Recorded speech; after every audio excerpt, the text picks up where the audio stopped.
Well, hello again. Welcome to Horror in Detail. Today we are going to share Wendigo encounter stories. First story. This story was shared by Amanda Alley. Wendigo in my backyard. It was late night. My now boyfriend, I'll call him Jake, and I were getting ready to sleep in an acquaintance's playhouse in her backyard. The structure is about 5 by 8 with 3 windows and a fence directly next to one of the windows. The windows are large and close to the ground. Suddenly, I notice 2 shadowy figures through the cracks in the fence. I see what appears to be 2 people standing very close to the fence, about 1.5 feet away from the playhouse. This is near the alley. One is about 5 feet 9 inches and the other 5 feet 2 inches. No details were visible, just silhouettes. Fearing the cops were after him, Jake hides under the blanket and goes to sleep. I grab my knife and begin my vigil, because something told me that wasn't what was out there. Then, the scratching at the bottom of the wall begins. Whatever this was circled the playhouse and aggressively scratched, darn near constantly. It sounded like the size of a raccoon, but I could not despite every effort catch a glimpse. This was bizarre. I spent about 2 hours listening to this creature sometimes make slow circles, sometimes very quick. I heard it walk on the tiny porch. Meanwhile, the larger figures outside the fence move just enough to know they are alive, but never step away from where they were standing. At first, I was paralyzed with fear. This was until I figured that whatever this was, may well smell weakness. So I summoned up every ounce of the willpower I never knew I had. After a bit of wrestling with primal terror, I was calm and ready to fight. Although a bit angry at these fuckers that were invading my property, fence is offset from the alley so there is a nook of grass not visible from much elsewhere. The small creature walked over to the door and seemed to be pawing and sniffing, causing the hinges to rattle, desperately wanting to get to us for whatever reason. The way the window was angled, I should have been able to see it. The only gap in my sight was about the size of a rat. After living in a tent for some time, I know what rats sound like. This one would have to have been extremely rabid and raged out to maintain this loudness and not give up. We had no food or aromatic drinks. Rabid rats at that stage would tend to blunder, and this thing was doing anything but that. It was focused. Also, it didn't make any noise other than scratching. I would expect hissing, or at least an errant squeak. This continues for around an hour. Sometimes I move around and look out at weird angles trying to determine what the hell this is. Jake, lucky enough he is a heavy sleeper and was under a lot of blankets so didn't wake up. Later, the sounds got steadily louder and started expanding, for lack of a better word. That crescended in aggressive scratching completely surrounding the playhouse, all the walls and roof, from more points than I could count. Still able to see nothing. My psyche was on fire, but not with fear somehow. I accepted death. I became euphoric for a few minutes as I figured I should enjoy my last time on Earth. The blazing joy faded, but I remained calm and happy. The scratching calmed down, and after about half an hour, it petered out. The figures outside the fence were gone, but they hadn't been for long. I didn't see them leave because I was probably watching out one of the other windows. I woke up Jake because I wanted the help of a man to be on alert and defensive, because I thought they hadn't gone far yet. We had been good friends for a couple years. At that time, him and I had been growing closer romantically, but only for a bit more than a week. I swallowed my pride because now or never was the time for the truth, and said, "I love you." He said it back, and I was so relieved and happy. I racked my brain, and neither him nor I can think of any logical explanation other than a creature not yet known to science. He heard the scratching before he fell asleep, but at that point it wasn't alarming. He agreed that it was about 4 hours from when he fell asleep to when he woke up. The scratching never ceased for more than a minute or two during that time.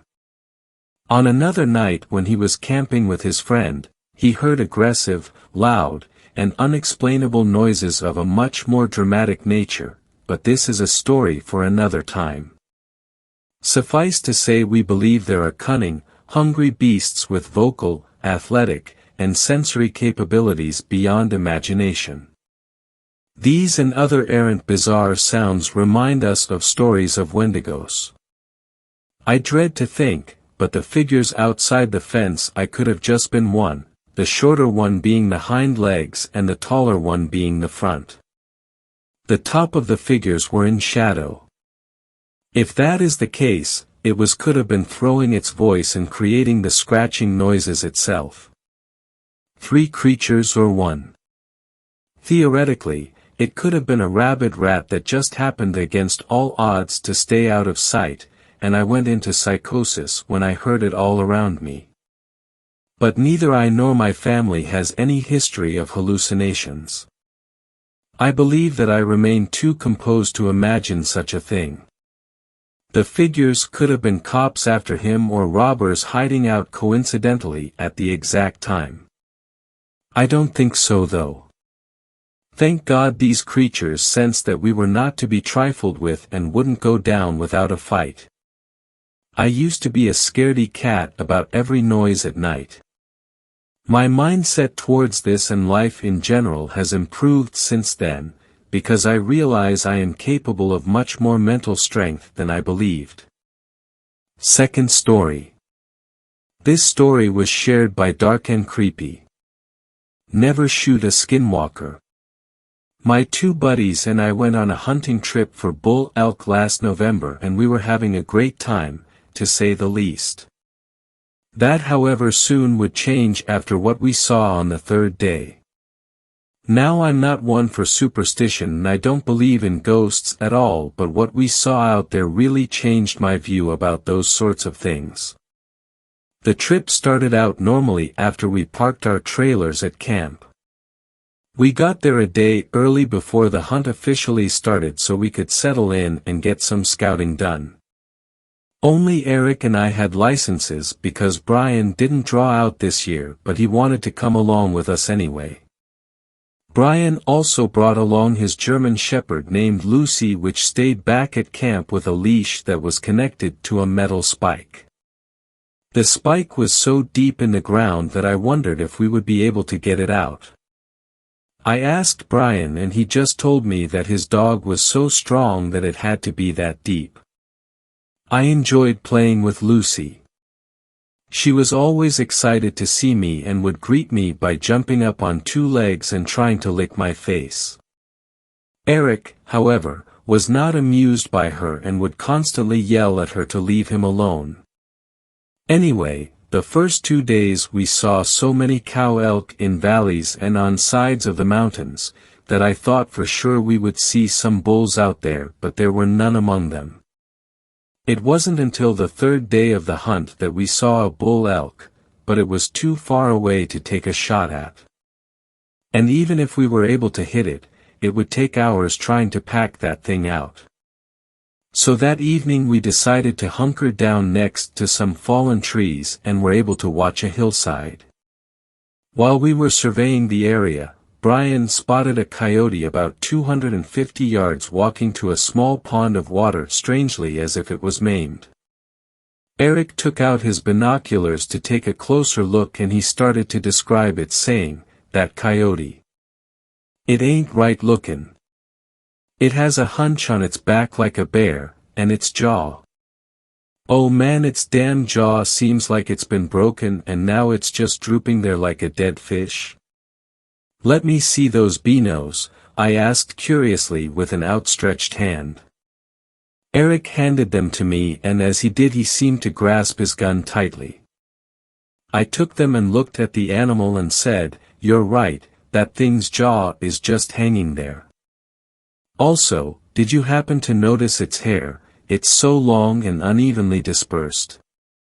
I then handed the binoculars to Brian and he looked at the coyote for 1 second and screamed. "Shoo, Brian, shut up. We're hunting." Eric whispered harshly. "What did you see?" I asked as I looked at his shocked facial expression. Brian looked at his feet as he muttered, "I saw my dog Lucy, but it wasn't her. I don't know what that was. It couldn't have been your dog. When I looked at it, it looked like a dying coyote. It didn't have the large black spot on its back or your dog's strawberry red sides and underbelly," I said in a plain yet confused manner. "Well, since we ain't gonna see anything out here 'cause you screamed like a baby, I'm going to put that coyote out of its misery," Eric said angrily as he raised his rifle and looked through the scope. A large shot followed and we saw the animal drop down soon after. It was a clean kill and Eric was curious about seeing what was wrong with the animal up close, so he started getting ready to hike out. As he got his stuff together he said, "You probably just didn't get a good look at it, Brian. Your dog is fine." Brian stood up and as he brushed the dirt off but he replied, "I swear I saw my dog, but an evil demented version of it with human eyes, but you guys are probably right. There's no way she could have had the strength to yank out the metal stake holding her back at camp." "Well, let's go find out the truth about this animal," I said somewhat excitedly as I started walking toward the dead animal. It took us about half an hour to hike over to it and we lost sight of the animal's corpse as we had to pass through some trees. Once we finally got to the spot where the animal had dropped there was no corpse, just a puddle of blood. However, the blood was blackish and very dense. Eric observed the scene and started to scratch his head as he said, "I could have sworn I shot that thing straight through its heart. There's no way it could have just gotten back up and walked off." I had an eerie feeling about the whole situation and Brian was still afraid that it might have been his dog that got shot. Eric, however, noticed a trail of blood leading into a dark tree line. Without asking he started to follow it and he loaded his gun. As he did, me and Brian were both freaked out and just watched Eric as he went into the forest. He soon went out of sight and Brian and I could not leave him here, so we waited. I passed the time by taking a skinny stick and poking at the puddle of blood. It smelled terrible and the aroma hit me pretty hard, so much so that my stomach convulsed and I threw up. "You okay?" Brian asked as he put his hand on my back. Before I could answer there was a loud shot that echoed through the trees and we both looked at the direction it came from. "Must have found the animal," I said as I spit into the grass. As soon as I said this we could now see Eric, but he was full on sprinting. "Run!" he screamed as he ran at us. I noticed that he must have dropped his gun because he wasn't carrying it. I was about to ask him what happened, but Brian grabbed my arm and yanked me towards where we had parked the truck. Without hesitation, I ran. We soon made it back to the truck and my shoulder hurt from the rubbing of the gun strap. I looked back at Eric, who slowed down for nothing. I soon looked behind him and saw nothing chasing us. So I opened the truck and got in without worry. Eric then climbed in and told me to hit the gas and go. I was so perplexed on what Eric saw out there, and I knew that he hardly ever got scared of anything, so this started to freak me out. I started driving fast back to camp and I asked Eric, "What did you see out there that was scary enough to make you drop your gun?" "I don't know, man, that was no damn animal. I followed the trail of blood and it stopped at the base of a tree, and I was wondering how a coyote was able to climb a tree, but when I looked up I saw this hairy humanoid creature there. It smelled so freaking bad. Eric went on about how scary that thing was and how he was done with the hunting trip and wanted to go home. We soon pulled into camp and mutually decided that we were going home. I started to pack my things and then felt like something was missing. I then thought to myself, Lucy, where is Brian's dog? She usually always is so excited to see us back at camp she can't stop barking and whining to be set free. As soon as I thought this, Brian started screaming and crying. I ran over to where he was and saw that his dog was gone. However, on further inspection, I noticed what Brian was looking at. Something had pulled out the metal stake in the ground and strung Lucy up on a nearby tree and had skinned her. Brian just could not stop crying, and Eric ran over to see what was wrong and just stood there, jaw dropped and frozen. He then muttered, "She was skinned alive, there's a bunch of bruising caused by struggling around her neck where the collar is." "Shut up, Eric, you ain't helping," I said as I put my shoulder around Brian, who had unstrung his dog's body from the tree. "Skinwalker," Eric said in a low tone of voice as he looked into the distance. He then screamed, "It's a damn skinwalker." I followed his gaze and saw an animal that looked like Lucy, but it had human eyes and a sickly green glazed-looking coat of fur. Brian stopped crying and just stood there, eyes locked on the beast. Eric then whispered with his voice quivering, "We all run to the truck on a count of 3. Just leave everything else." Brian and I slowly nodded and agreed to the plan. "Okay, 3, 2, 1. Eric whispered sharply and we all took off like a pack of gazelles for the truck. We hopped in, and as soon as we did we saw the skinwalker lunge at us and struck the right side door with such a powerful blow that nearly tipped over the whole truck.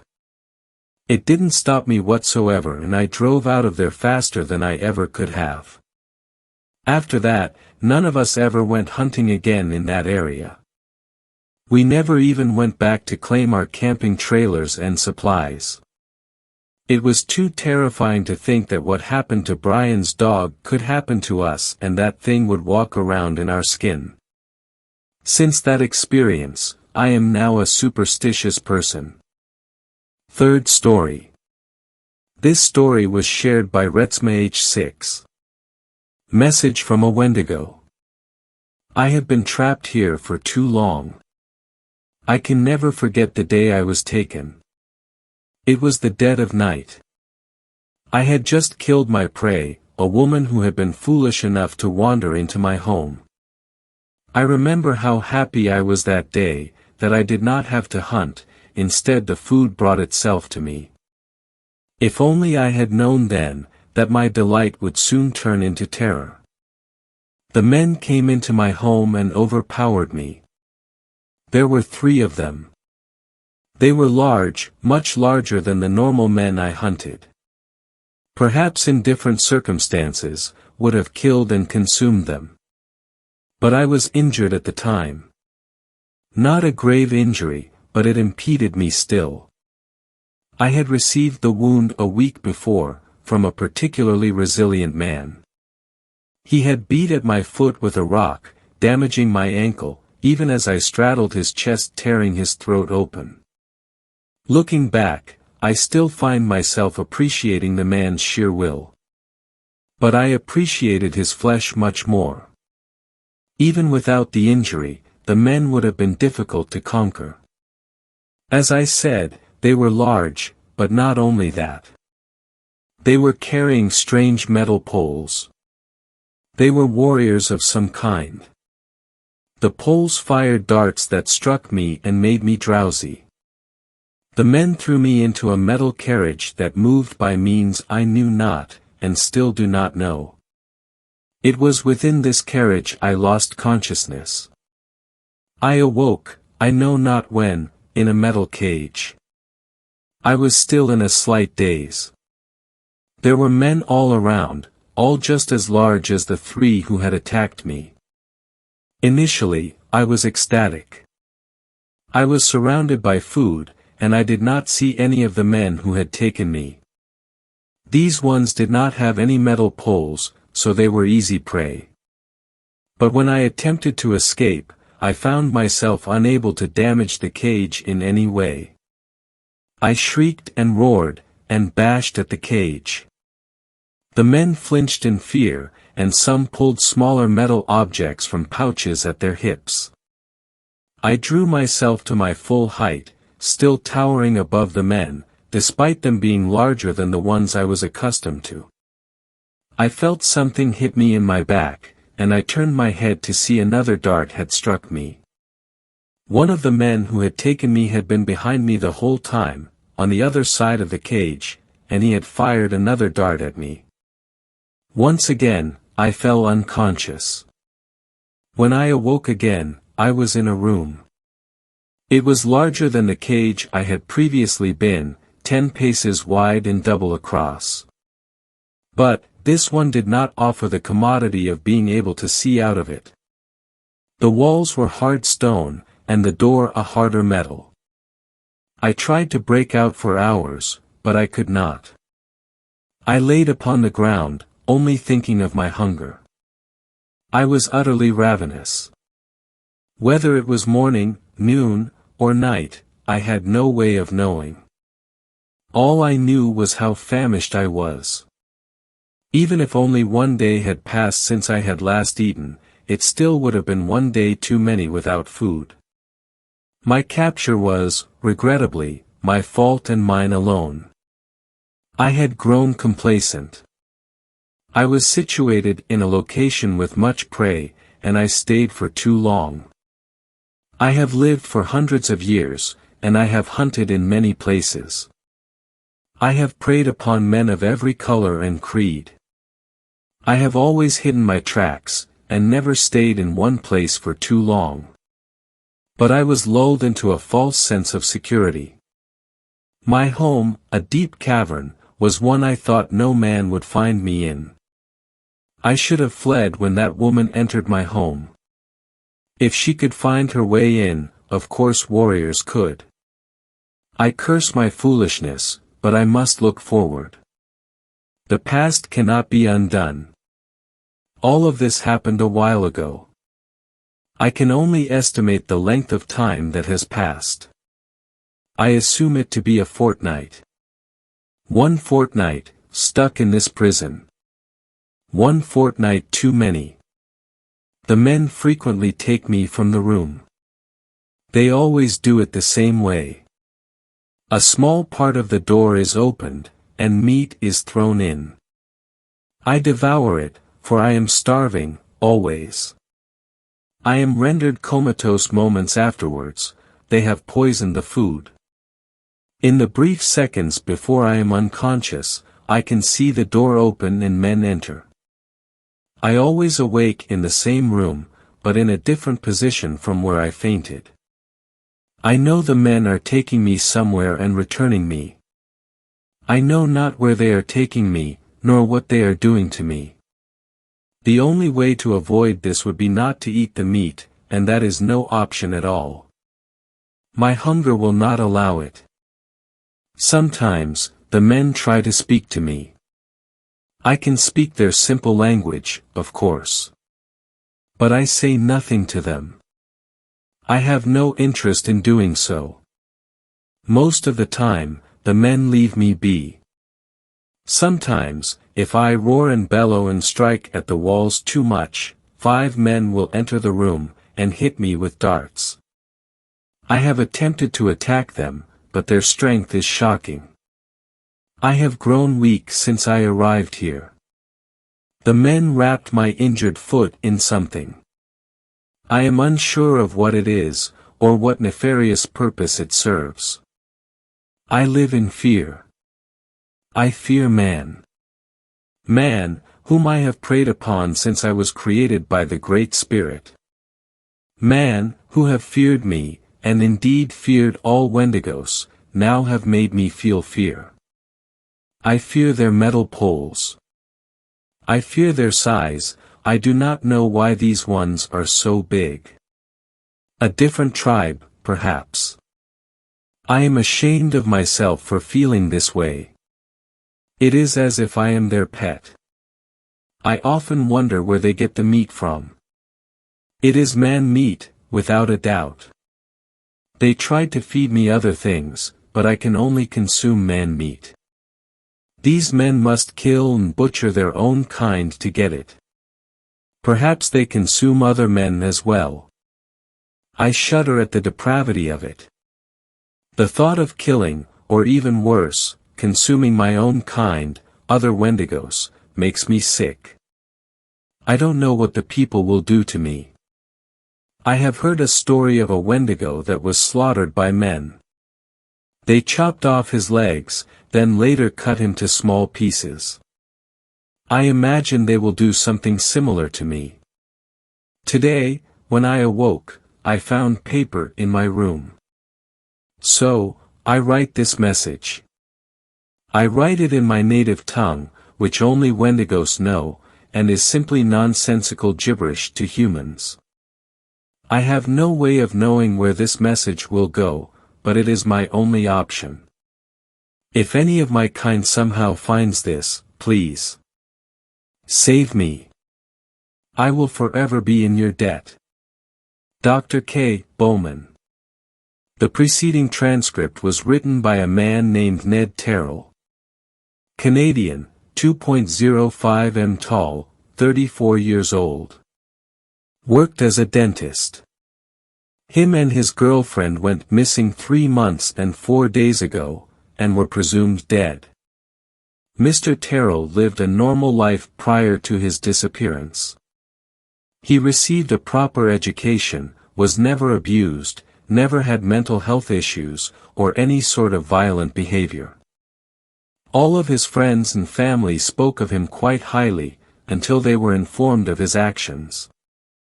Those who knew Mr. Terrell noted that he had always been quite fascinated with superstitions, legends, and mythological creatures.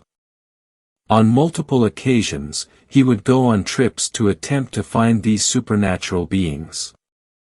He has traveled to Scotland to look for the Loch Ness Monster, America to find several creatures including Bigfoot and Mothman, Malaysia, Indonesia, and Singapore to find a Pontianak, as well as several other countries. His most recent interest was the Wendigo. The Wendigo is a Native American legend, but is quite well known in Canada as well. It is somewhat surprising that Mr. Terrell never went looking for the Wendigo earlier than he did. The stories behind the Wendigo vary quite a fair amount. It is typically said to be a spirit that possesses humans and drives them to cannibalism, but it's also said to be its own individual creature which consumes human beings. Some sources also say that humans who resort to cannibalism to survive turn into Wendigos. Wendigos, despite often being depicted as anthropomorphic deer-like creatures, are actually traditionally described as giant humanoids that smell extremely foul, and can cause a chill, and in some iterations, a blizzard, wherever they go. Mr. Terrell went looking for the Wendigo on April the 6th. He went with his girlfriend, Iris Hall, 31. They went to Ontario, and explored deep into a forest that will remain unnamed. They informed their family and friends that they would be gone for at least a week, maybe a few days more. An extreme blizzard hit the area they were in, and their families were worried. After they still had not returned after 1 week and 5 days, they were reported as missing. After nearly a month of searching, they were not found, and were declared dead. 2 weeks after this, it was noted that several children were reported missing from towns near the forest. 20 children in 4 days. They found the bodies of several of the missing children, partially consumed. The worst was a 6-year-old boy, who I won't name out of respect for him and his family. I saw the body and, while I won't go into detail, I will note that the damage was so severe it was presumed that a bear had attacked him. Wildlife control was called in to reduce the animal population of any predators in the area. Well over 50 men were deployed and, over the course of the next couple of months, tranquilized and relocated dozens of wolves and bears. But the attacks never stopped, or even slowed. While almost all the missing people were children, a very small number of adults also disappeared. 3 to be precise. 2 men, both aged 23, and 1 woman, aged 21. It is worth noting that all the adults who disappeared were extremely small in stature, and could be mistaken for large children, as opposed to adults. Finally, 3 wildlife control rangers happened across a cave with several bodies surrounding it. They entered. Upon entering, they found Mr. Terrell. He was standing over the remains of a young girl, who has since been identified. She was 12, and was out for a hike when she passed by the cave and was taken. She lived about 2 hours away from the cave. Once again, I will not reveal her name. Due to Mr. Terrell recording everything he and his girlfriend did on the trip with an action camera, we know exactly what happened. The camera was found in the same cave as Mr. Terrell and there are several videos recovered. The severely decomposed body of Iris Hall was also found. The videos are as follows. Videos 1 to 13, all are simply videos of Terrell and Hall exploring the wilderness. They come across as very likable, good-natured, and simply looking for fun. They kiss a lot, laugh a lot, and really love one another. In videos 8, 9, and 12, they speak about marriage and children. Video 14, after about a week of exploring, Terrell and Hall are ready to head back to civilization. Unfortunately, one of the worst blizzards in history occurred on that day. It would last for several weeks. Weather reports cite the temperature as dropping to 33 degrees Celsius. They took shelter in a cave. They are still extremely upbeat, and perfectly composed. They had camping equipment, and still had enough supplies for another few days. They make a few jokes, set up a small camp slightly far away from the mouth of the cave, then turn the camera off. Video 15, a video of Terrell and Hall exploring the cave. It is quite large. Terrell mentions the Wendigo, and says it might be in there with them. He says that the cannibalism aspect of the Wendigo is what disturbs him the most, and that the very thought of it makes him somewhat nauseous. Hall questions how a human could sink to such depths. The video cuts off abruptly for no reason. Presumably a malfunction. Video 16, another video of the duo exploring the cave. Iris suddenly slips and screams. Terrell rushes towards her. He carries her back to the camp. He pulls the camera off his head. It ends up face down in the dirt. The video lasts for several hours before turning off, presumably due to the camera running out of battery. Video 17, Terrell facing the camera. He is noticeably upset. He remarks that Hall's leg is severely injured, the blizzard still going on, and their food is gone. He says he doesn't recall eating any, and Iris doesn't either. He stares blankly at something off-screen for several seconds, then turns the camera off. Video 18, a goodbye video from Terrell and a barely conscious Hall. Only the upper half of Hall can be seen, due to the lower half of her being covered by a blanket. It is impossible to know the extent of the injury she suffered from. Given how much blood is on the blanket, it can only be assumed it is very severe. The two genuinely think they are going to die. Video 19, another video with Terrell facing the camera. He is scarily thin now. Skin like paper, sunken cheeks, blank expression. He says the blizzard has been going on for a long time, and shows no signs of stopping.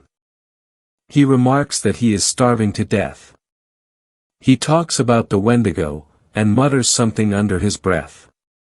The word cannibalism is barely audible. Once again, he looks at something off camera. He turns the video off. Video 19 is the final video. But we can easily deduce what happens. Left with no choice, Mr. Terrell cannibalizes Iris Hall. He has a psychotic breakdown. He cannot live with being a cannibal, and to save himself, convinces himself that he is not a cannibal, he is a Wendigo, and eating humans is simply something he must do. The blizzard ends approximately 6 hours after this. Terrell begins his murder spree. I would now like to cross-reference the story Mr. Terrell wrote with facts that actually occurred. The note was written in French, Mr. Terrell's first language. Firstly, he calls the people he killed, men and women, despite them all being children. He also said that the men who took him were much larger than the ones he normally hunted. Of course, this is due to the former being adults. He may have done this to lessen his guilt. He hunted exclusively children due to how easy they are to capture. Upon finding Mr. Terrell, the Rangers panicked and tranquilized Mr. Terrell. Despite being injected with enough tranquilizer to kill an average male, he survived. They threw him into a truck meant for animals, and immediately drove to the nearest police station. He was placed in a holding cell. When he awoke, he attacked the bars of the cell. One wildlife control ranger was still present to give a statement to the police. He still had his tranq rifle with him, and shot Mr. Terrell yet again, due to the panic he was in. He was not charged for anything, as it was a rather understandable reaction. After the holding cell, Mr. Terrell was later transferred directly to our mental facility, and is currently locked in a room just down the hall. The process of getting him in here was a little scuffed, but we made it happen. We had to. He is without a doubt the most dangerous patient I've ever seen, but also the most fascinating. We feed him exclusively pork, as he spits out anything else we give him. I find it rather interesting that Mr. Terrell called the tranq rifles metal poles, and the truck a metal carriage. Without a doubt he knows what guns and trucks are. He seems to feign ignorance about many things. For instance, not knowing how much time has passed. There is a clock in his room. This shows how far his delusion goes. He has convinced himself that he knows nothing about human technology. Why would he? He's a Wendigo. He also said that he had a foot injury from being hit with a rock. While he did have a hairline fracture, it was nothing major. We gave him a cast. He doesn't seem very fond of it. We do frequently remove Mr. Terrell from his room, but only so we can clean him. He won't do it himself, even though his room has a bathroom.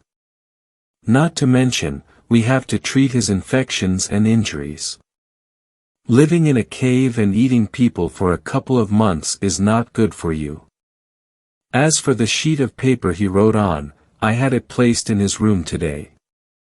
Why? Sometimes, people write down exactly what's wrong with them. Terrell will stay locked up for the rest of his life, and probably die still thinking he's a Wendigo. Nothing anyone has said or done can convince him otherwise. Myself, other doctors, and his friends and family. At least, the few friends and family still willing to see him. Terrell doesn't respond to anything we say. He's pretending not to understand us. We have come to the end of the story of Ned Terrell. Well, maybe not quite. He's already turned into an urban legend, and someday someone will probably make one of those serial killer documentaries about him, and after that a horror movie that'll say, based on true events. It'll probably be called The Canadian Cannibal, or something equally as tasteless. Another thing, Terrell is not entirely unique. Wendigo psychosis, a condition which causes humans to resort to cannibalism, has been observed before. To my knowledge, however, no case of it has ever been officially studied. I believe Terrell will be the first. Although we should probably rename the ailment to Terrell's disorder, or something along those lines. He is simply an insane man, that is all. Certainly not possessed by an evil spirit of any kind. I mean, come on. Wendigos. There's no such thing. Now if you'll excuse me, I must shut my windows. The temperature just took an absolute dive. It's rather chilly now. I think there's a blizzard coming in. Fourth story. This story was shared by morbid_tales_.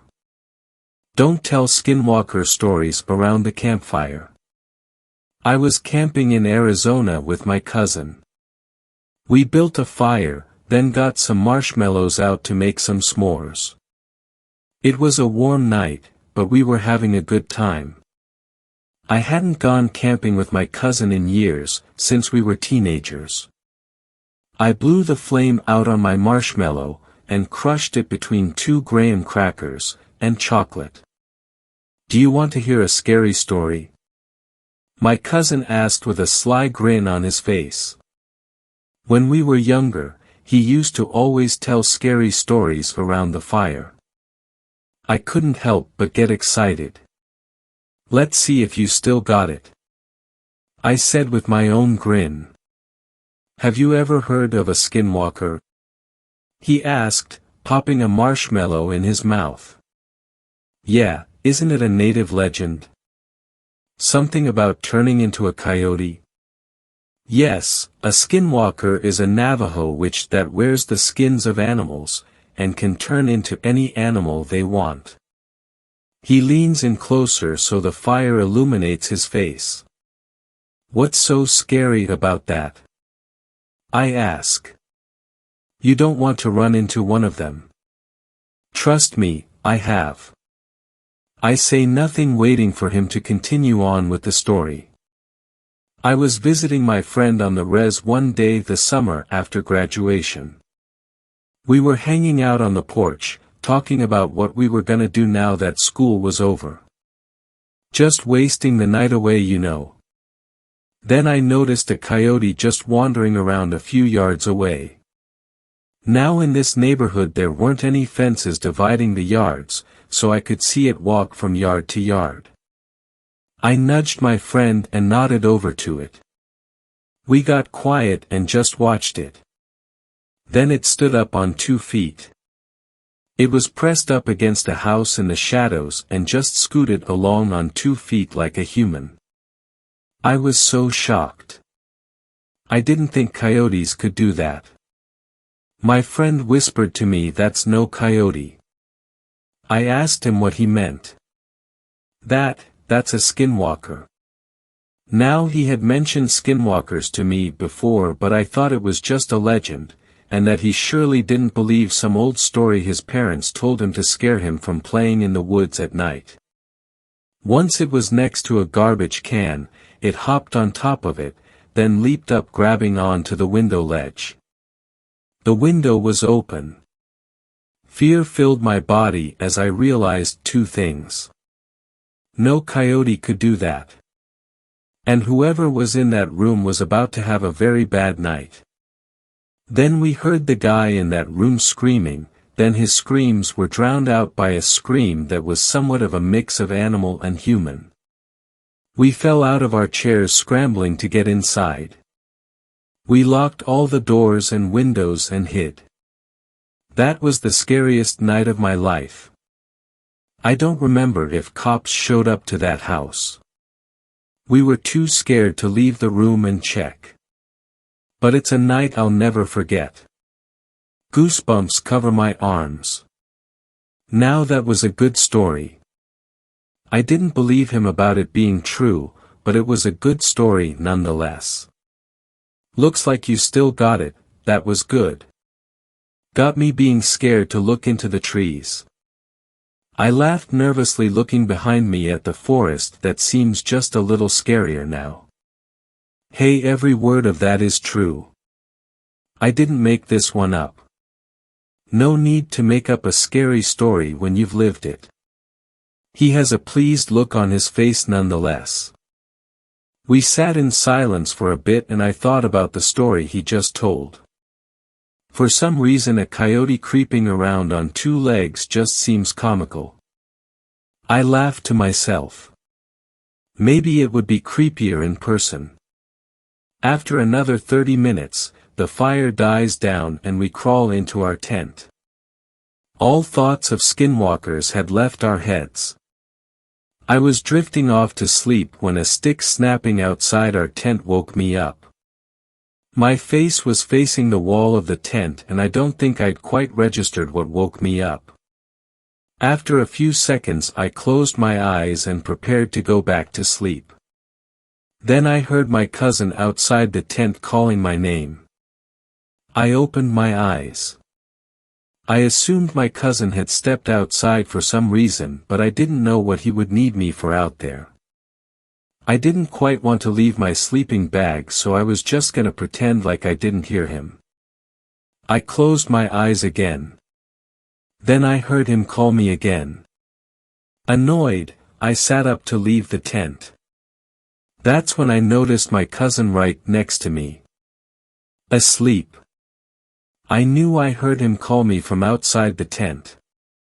I heard it twice. There was no mistake. I shook him awake. What do you want? He asked groggily, not opening his eyes. I heard your voice outside the tent calling my name. Am I going crazy? He opens his eyes, a panicked look in his eyes. You're absolutely sure? My voice? He asks. Yeah. Twice. There was no mistaking it. He pulls me down to the ground next to him. We hear some shuffling outside the tent. I start to freak out a little. That's a skinwalker. They can imitate voices. That's how they draw you in. He whispers. A skinwalker? Are you sure? What's the odds of a skinwalker showing up the same night you tell me the story? Don't mess with me. I whisper back. Talking about a skinwalker at night can draw it to you. I didn't think about that when I told the story. Just stay quiet and stay down and hopefully it will leave. The sound of another stick snapping didn't help at all. After a few long frightful hours of laying their eyes wide open, it seemed to go away. Eventually, I fell asleep, I guess. I don't remember falling asleep, and don't know how I could. My cousin was already packing everything up by the time I crawled out of the tent. I know we planned for 2 more nights, but we're getting out of here right now. Yeah, I'm with you on that. I said. Now I can't say for sure it was a skinwalker that night. But I can say I definitely heard my cousin calling my name from outside the tent when he was sleeping right next to me. And that was by far the creepiest thing to ever happen to me. So take my advice and save the skinwalker stories for when you're safe in the comforts of home and not for the campfire. Fifth story. This story was shared by Altballs Deep. Don't go to the ghost town inn. One late summer day, my old Uncle Greg called to tell me his sister had suffered from cardiac arrest. The news of my aunt's passing would send me off on a cross-country road trip while my wife stayed home to look after the dog and cats. Sarah protested at first, saying she wanted to be there for emotional support.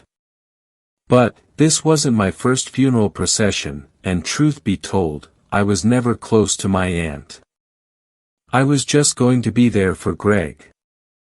So after convincing Sarah to just stay home and spend the week relaxing, I was off on my road trip. Little did I know what I'd be getting into. My first day cruising the interstate went off without a hitch. Despite the sullen nature of the journey, getting out and seeing the open countryside of multiple different states made my spirit feel lightweight and free of life's day-to-day grind. I'd end the first day by pulling into a cozy little town, stopping at a small mom and pop diner before checking in at a nearby motel. Day 2 seemed a little more hectic. Waking up late, I rushed out of the hotel and hit the road. Opting to skip breakfast entirely, I spent the better half of 8 hours driving 10 over the speed limit, stopping only to get gas. Sleeping in had put me 4 hours behind schedule, and come nightfall, I found myself on a long stretch of highway snaking through mountainous woodlands. My eyes drifted between the road and the digital clock on the dashboard. After 12 straight hours of driving, I was cursing under my breath and looking for anywhere to stop for the night. When the woods surrounding the highway became so thick that it began to block out the natural moonlight, I sighed and came to the conclusion I might be pulling over to sleep in my car. To my surprise, a sign popped up, indicating an exit for a town. Twinesgrove, population 700.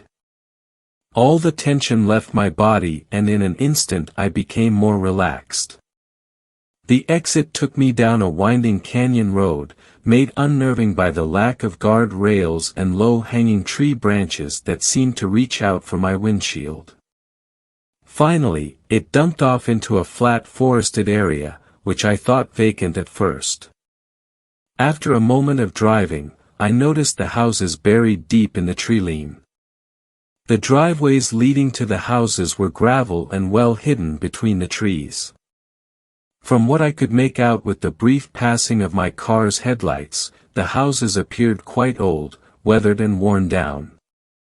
One sat closer to the road, and I could clearly see the doors and windows boarded up. I had been driving through this town for all but 5 minutes and already it was creeping me out. Just when I began to consider turning around, the dull glow of a gas station appeared in the distance. Knowing I'd need to fuel up to reach the next major town, I decided to pull in alongside one of the pumps. Figured I'd ask the clerk inside if there were any places I could stay for the night while I was there. I stepped out of my car, embracing the unusually cold air which sent shivers down my spine. Reaching into my pocket, I pulled out my wallet only to realize the pumps were so old that they didn't take any form of card payment. Shrugging it off, I walked into the store, only to find it empty. Literally empty. The entire building was just an open room, no shelves or freezers for storing goods. A gross checkered tile with numerous stains and cracks dominated the room, accentuated by a flickering light in the back right corner. I stared at the surreal and vacant store in front of me, only snapping back to reality when I saw a roach scurrying across the floor. Feeling thoroughly unnerved by the situation, I returned to my car and contemplated my next move. It was damn near midnight now, and I needed to get some shut-eye. Against my better judgment, I pulled out of the parking lot and headed further up the road. Not even a mile up the road, an old wooden sign came up for a roadside inn. With crossed fingers, I pulled into the lot. My headlights illuminated a 2-story log cabin-style cottage nestled between thickets of trees.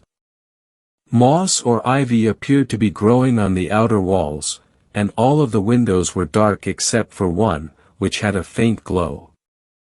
An uneasy feeling washed over me once I turned the car off.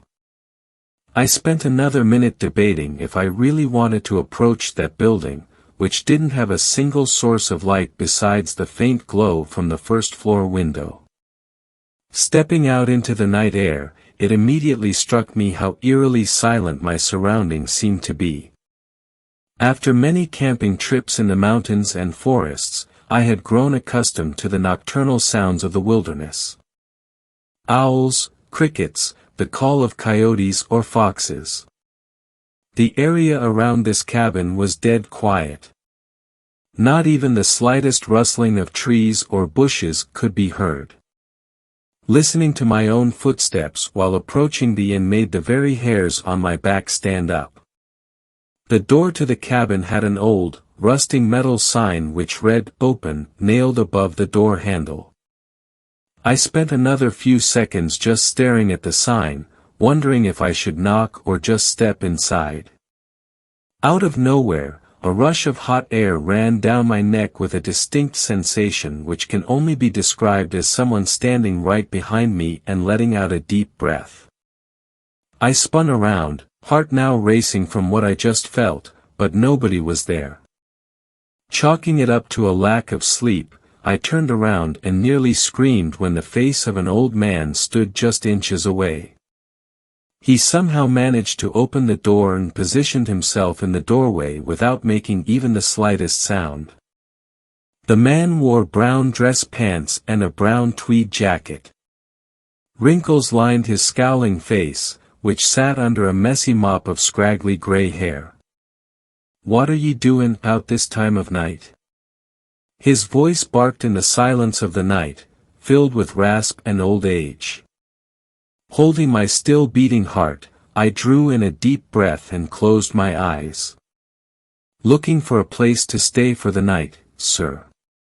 His eyes narrowed, nearly hiding his hazy green irises. After turning and grumbling, the old man gestured me to follow him inside. "Only one vacant room, top floor. It's $50 a night." We walked into a dim lobby, lit by candles and decorated with antiques from a bygone time. The old man stepped behind a counter which held various dusty books and old glass bottles.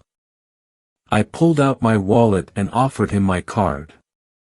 He took it, shaking his head and letting out a sigh. "Only take cash, son. But, I tell you what, you can stay fair tonight and pay me back later." He handed my card back and reached down under the desk to grab an old brass key.